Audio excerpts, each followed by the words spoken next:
Yeah, so I'm going to be covering mainly the part of SEO which we're seeing kind of more and more prevalent, which is the structured data.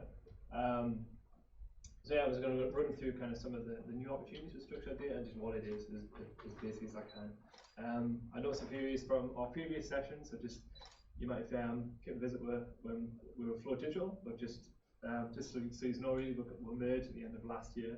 So this is my first talk kind of venture stream, but going forward with. So yeah, I'll jump straight on. So kind of what is structured data? So the Google's definition at the top there, structured data is a standardized format for providing information about a page and classifying the page content. But I actually go like one further in saying it's a way of kind of enhancing your search results and kind of like getting ahead of your competition. You've probably seen it before, so when you're looking at like review extensions, you'll see kind of like the little stars that pull through, and even when you're searching for things like the movies, where it pulls up like late cinema times, it's got loads and loads of uses. Yeah, so for example there, this is kind of like a product structured data. So you can see where it pulls through kind of images and reviews and prices. You've got the likes of recipes, which you've probably seen, which you can kind of run through step by step and what to do. And even the likes of courses. So this is a result that's been enhanced with some of the course listings in there as well, or which is made possible through a couple of things. So you might hear us mention the word schema, which is basically like the language that they used, or the code that's used to tag up your products, your pages. So that pulls through this information. And then rich results. Rich results are basically anything that differs from your standard kind of meta type and meta description. So this slide here, so these are essentially the main type of structured data that you can get or that you can use in your posts. Don't worry, I'm not going to go through every one of these. I'm just going to, because this is more kind of e-commerce focused, we're just going to pull out these ones in pink. So we've got product reviews, and it's a little bit later on about FAQs and some Q&As that you can use. Yeah, so FAQ and how-to, these guys here, they were only announced in Google's annual I/O conference, which was last May, I believe. So they're pretty new, so the earlier you can get them with them, the kind of better. We've done it for a few clients already and seen some good results from that. So yeah, so I'm going to start off with dominating the SERPs. That sounds quite aggressive, but basically it's just how can we kind of feature our brand on all of these tabs across the top. So shopping images, maps, videos, etc. I'm just going to use this phrase as an example. So sticky yoga mat, which relates to a client of ours, Yoga Matters. That's one of their products. This generally gets around 610 searches a month. And it's got like an average cost per click of kind of £1.06. So obviously we want to try and utilize as many free channels and organic channels as we can, as well as like paid. But yeah, so starting off with the kind of the old tab, which is your default tab. So yeah, this screenshot here is kind of the first example of structured data, which is all pulled through from product structured data. So you can see it kind of pulls through everything in this kind of advanced, almost like an organic / paid hybrid. So you've got a picture there, which is pulled through the site if that's marketed properly. And even the prices here, which these are from kind of individual sites who are all using structured data. Again, it's like standardized, so anybody can get kind of in on this. And also your description there at the bottom. I'd say the only kind of downside of this is this kind of like sponsored section. So you can see Yoga Matters being our client, but actually they've got listings on Amazon which are pulling through, and you've got kind of other ones in here as well. But we always think it's kind of better to be in this space because it takes kind of so much room in the SERPs, especially on mobile. So yeah, generally, as you would have seen, if you kind of Google's moving more and more towards these kind of rich results, and it's dependent on two things, and that's your customer intent. So basically, there's two main phases. So are they in the research phase? And if they're in the research phase, you'll usually see starts up with kind of text ads, and then you get like the likes of the articles and blogs and like review sites. Or if they're in purchase, then the purchase phase, they'll usually start with shopping ads, and then the text ads, and then it goes on to like category pages, product pages. The last thing we're going to touch on as well is the people also ask feature, which I'll come to a little bit later on, which you might have seen kind of the rise of in the last few months. So yeah, talk a bit more about product schema. So this is another example here. So when using the query by Google Home, so that's obviously purchase intent. So you're getting category pages here. So this is just in 2 examples of kind of 2 different sites with the same product. So you can see some of the structured data there. You've got the star ratings and you've got the price. They're quite similar, but where it really comes into its own is on the mobile view as well. So obviously now mobile kind of search is more than 50% of the internet search. But you can see, even though John Lewis are a bit lower down, they've tagged up their products more effectively. So they've got the kind of image pulling through here, and this is kind of formatted really nicely with the availability and the price. So even though they're below an Argos, that's a much more kind of prominent and trustworthy result in the steps. So yeah, so basically, how can you tell what kind of structured data your site currently has, or what the opportunities are? You use a tool called the structured data testing tool. Very original. But this basically put in your URL, and it'll kind of churn out what you're currently using. So you can see in the Argos example, got a load of errors here, got a major error and 13 warnings. And this is kind of a summary of the structured data that they're using. And when you delve a bit deeper, you can see they've actually got this recommended field image, which isn't filled in at all. Which it's a pretty simple fix if you're Argos, if there's anyone from Argos in the room, which I'm sure there's not. Literally just tagging up the image on the page, so wrapping that schema tag around it, and then start pulling that through the organic result. This is the same for John Lewis. You can see a lot cleaner, only 3 warnings, but they have that image there, which just pulls through from the product page image. So yeah, so this kind of takes us nicely into the kind of image opportunity for schema, which is one of the kind of things that Google have been pushing. Google partnered with Getty Images back in February 2018, which kind of changed the face of kind of Google Images. And if you remember before, you would search for images and then you could kind of view larger image. That got replaced with actually like visit the website. So it was kind of pushing more people through to the website rather than just people staying in the actual image search section. Yeah, so yeah, in February 2019, these product data feeds, which you can set up in kind of Google Merchant Center, where it's basically you can add all your products and add all your images, and these will now kind of pull through, which I'll show you in the next slide. So yeah, so here's another example using Yoga Matters. You can see these are the normal kind of image results. But now, as you notice, a few of these that are marked up, you have this kind of little product tab, which is kind of really powerful. It's again, it's the image results pull through the schema that's on the page, and you get kind of this nice little rich result here when you tap it. So it's not just normal instant image. You've got this option to kind of go to the website, and again, all that information is pulled through. So it's kind of reminiscent of kind of old school Google Shopping, when Google Shopping used to be free, and you could do all of this. There's other interesting developments here. This little icon here is like Google Lens. So that's kind of part of Google's AI platform, where if you tap that, it'll actually search the image, and then it'll kind of search all the other images on Google and pull through all that product information. So it's kind of more important now than ever to make sure the images are tagged up so you basically compete and be visible when people are doing comparison shoppings. Rather quickly as well, just running through those tabs again. So this is basically the video option, the video tab that comes on there.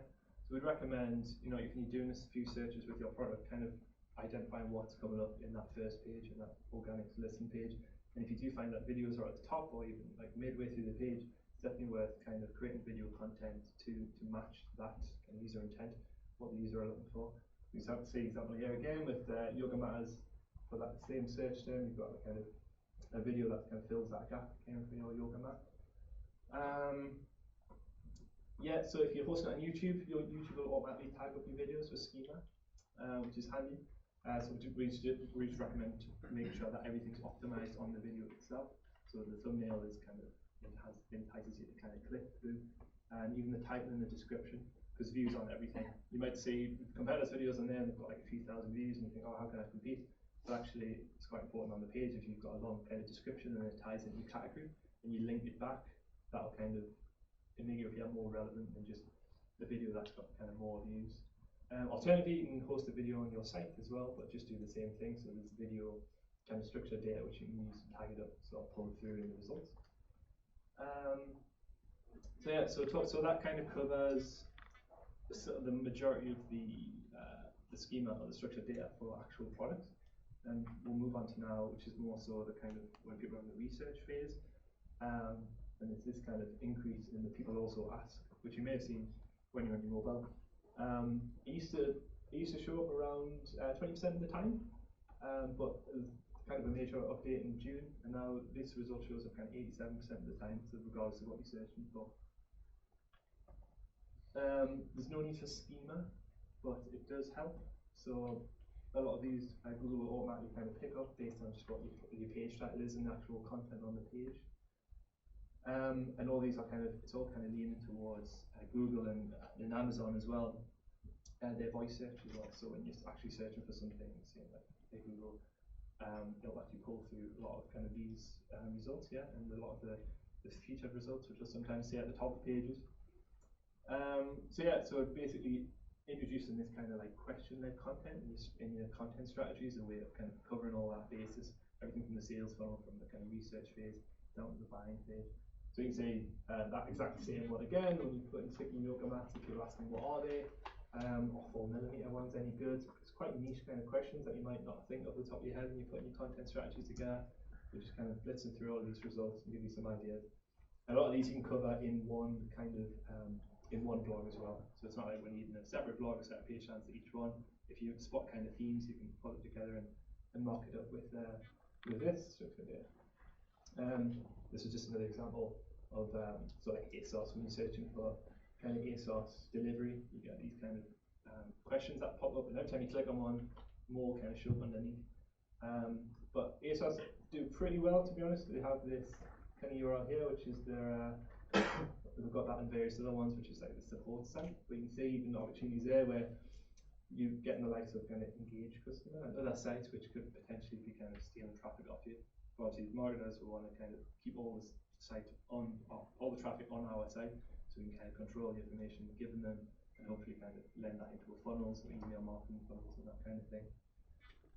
So yeah, so I talked about these couple of new kind of structured data markup here, which is the Q&A and the FAQ.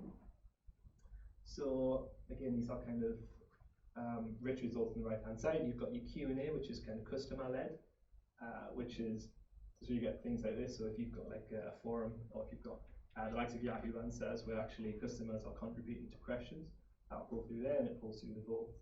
And what we're going to talk more about is the kind of the FAQ side, which is again self-published. So that's data you have, you can kind of go in and mark it up as frequently asked questions, and that's example here.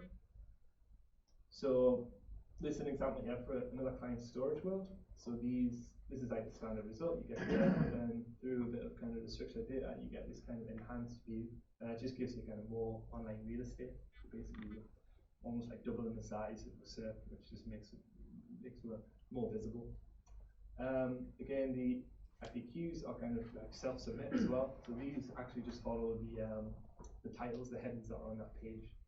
And you can see when you click them, it drops down here. Now some people don't like these, and there's a bit of controversy in the SEO world, because actually given all the information that on this kind of page here, might mean that they don't actually click on the website. But it's definitely kind of unavoidable. It's something that Google have been pushing out. I think most recently, I think it's over half of search now doesn't actually end in a click. So yeah, that's mainly because of kind of Google's push with this, where it's giving you the information on the platform. But yeah, hopefully, if it's helpful and if it's useful, and people are going to remember you and actually click through. As I mentioned before, you don't need to tag anything up specifically, but it does help. So in that example, on the last one there, if you says, I don't want to say it in case I set your phones off, but if you very specific example, what can I fit in 25 square foot storage? You kind of Google will read out this featured snippet here, and that again is just content from there, and it's using image schema to pull through that too. And yeah, it's pretty cool. If you think that you've got kind of a lot of questions about your product and people are asking for it, so it'll help you kind of appear in the voice search as well. So on the last slide, it's going to be just examples of kind of where you can get this data. And so the main example is obviously Google search, which I've showed you a few of the slides over there. But there's also kind of a lot of keyword tools out there, so it's like SEMrush and Ahrefs, where you can put in a keyword or a specific product name, and it'll give you kind of results that are related to that, people also search for from there. Google Analytics site search, which Gareth mentioned, which is basically using your own tools. You might have a search box on your site, and you can actually see what they're searching for, and then it's a case of, can I match kind of content to that specific search? And another site we like to use, which is totally free, just Answer the Public, which will give you kind of these events, kind of gives you all these kind of examples of what people search for. So again, that's sticky yoga mat. So you've got kind of how to clean it, how to wash it, queries that it's not sticky. So all of these are kind of content ideas. And that pretty much covers up what I've talked about.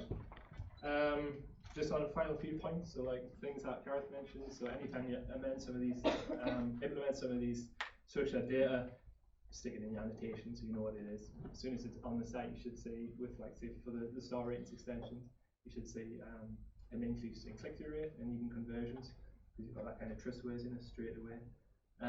You might find that when you add in some of these, that it affects other areas of the site.